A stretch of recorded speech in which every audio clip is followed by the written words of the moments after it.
my early experience with the tram, but first of all, I'd like to acknowledge John Shanks, and John and I have been close friends for many, many years, and of course I'm very sorry that John has passed on and not been able to be here today because, like me, he was really keen to see this particular car restored, which the both of us rode on for many years to and from school, and sat up at the front watching how the driver operated the controls. We knew all about trams from early age, how to drive them, except the braking, which we didn't really understand. Probably John knew more about it than I did.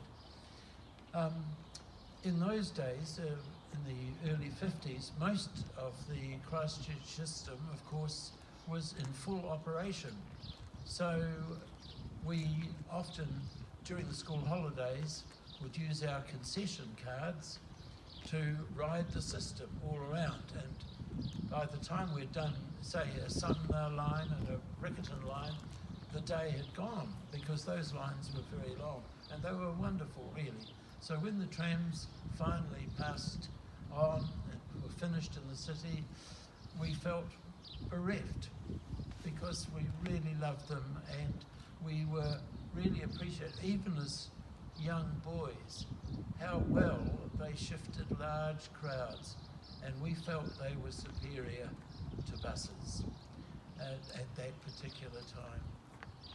Anyway, the story that I've been asked to tell, I was a closet tram enthusiast right from an early age and had my little notebook of all the numbers, and I would, during the holidays, often toddle down to the Barrington Street tram stop with my little book and noted all the trainers and trams that passed through. And Barrington Street was a very busy terminus because it's where the trams shunted off their trailers and then proceeded, some of them proceeded on up the hills, and we also travelled up to the Takahe on them, which was remarkable how you consider these climbing up Hackthorne Road, which was quite steep, and negotiating the bends.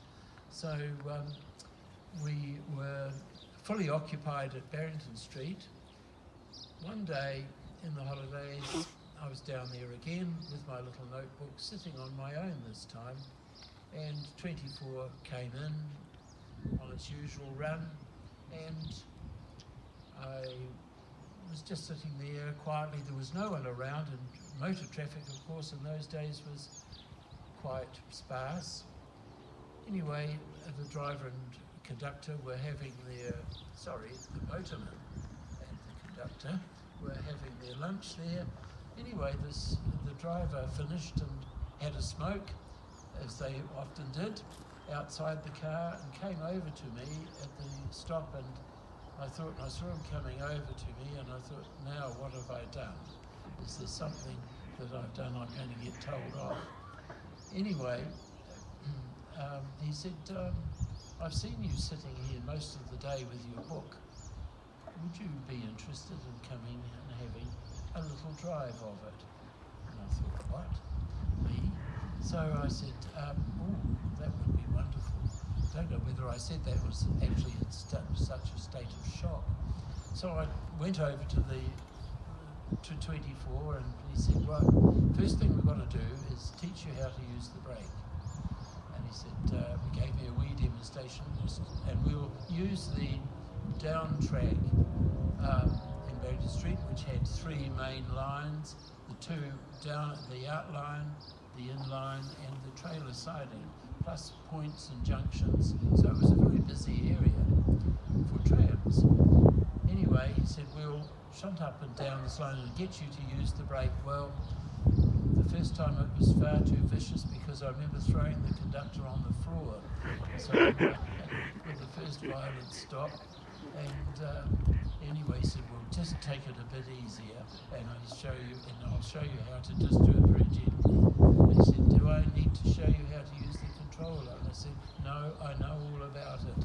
I've watched through the window. So he said, right, I think we'll go now. There's no one around, no passengers, so we'll go and we'll take it very quietly through the crossover onto the main line into town. And I said, we'll go round as far as Dyers Pass Road. So notched it up very carefully over the points onto the inline. And he said you could notch it up to series. I didn't know the name, of course, but I watched the drivers and how they notched it up very carefully to series and then round to parallel. I was itching to get onto parallel, but he said, no, we'll just use up to series and we'll just use the fifth notch. So I went round the main corner and I was so proud. But the only problem was, I think my eyebrows were visible through the front window because I was so small, I couldn't see out. So just the windowsill was about there. Anyway, the driver was right beside me and had his hand on the controller. And we reached Dyers Pass Road where there were no passengers, thank goodness, because I thought to myself, I wonder what people would see when an 11-year-old was driving one of the city trams and picking up passengers. But that didn't happen. Anyway, he said, look, I'll take over from now. Will you be all right to walk home from here? And he said, because there's another tram coming, there could be an inspector on board, and then I'd be in real trouble if I'm caught. But anyway, I thanked him very much, and I was in heaven and just walked home. Can't remember going home at all. And told all the kids in my class who said, that's rubbish, you didn't. That would never happen. So I sort of gave up telling people, but you know the story. So I've got very fond memories of this particular vehicle. And I'm just so honoured to be here to be able to tell you the story and to see it back again. I cannot believe it after all these years, because John and I watched it drove itself into the scrapyard over the road from the tram sheds, and I watched it being driven over, and I thought, cannot believe it. We were really saddened to see them all being lined up and being written off over the road. So to see it come back in its glory now, it's probably better than it ever was. When we rode it, it was very like 163 in the yard, you know, in storage over in Ferrymead next door to 11. Not quite as bad as that, but they were pretty run down and very scruffy and dirty, not like this.